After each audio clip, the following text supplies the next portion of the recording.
Hey guys, if you like me are feeling a little overwhelmed by the darkness in the world right now, I'm hoping that these insights from my conversation with a friend of mine, Jamil Zaki, who's a professor at Stanford and is an expert in the science of empathy, will be helpful to you. And I want to share these in particular because I know that the Slight Change of Plans community is full of empaths, and so this will hopefully be helpful. So the first thing is that there are three distinct kinds of empathy. There's emotional empathy, which refers to that very visceral experience we have in the face of someone else's distress. So that might be like the feeling of heartbreak or tears welling in our eyes or a look of distress on our own faces as we see the other person suffering. There's also cognitive empathy, which refers to our ability to diagnose what in fact is troubling the other person and how we might help relieve them of that distress. And then there is empathic concern, which refers to the desire to simply relieve someone else of their suffering.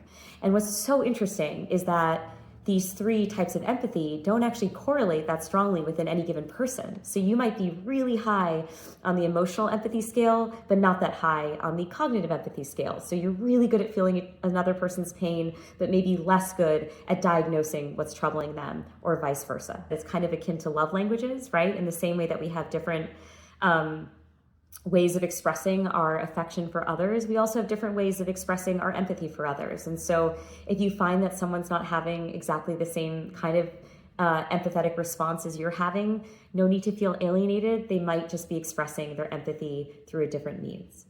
The second thing is that emotional empathy is actually the thing that most leads to burnout. So in conversations that Jamil has had with healthcare workers and first responders, he's generally found that that is the thing that leads to that sort of emotional exhaustion. And so trying to take active steps to channel your efforts and your focus away from the emotional empathy and towards the cognitive empathy. So towards thinking, what exactly can I do to help relieve this person of distress? What are active steps I can take based on my understanding of what's troubling them? That can be a more sustainable form of empathy.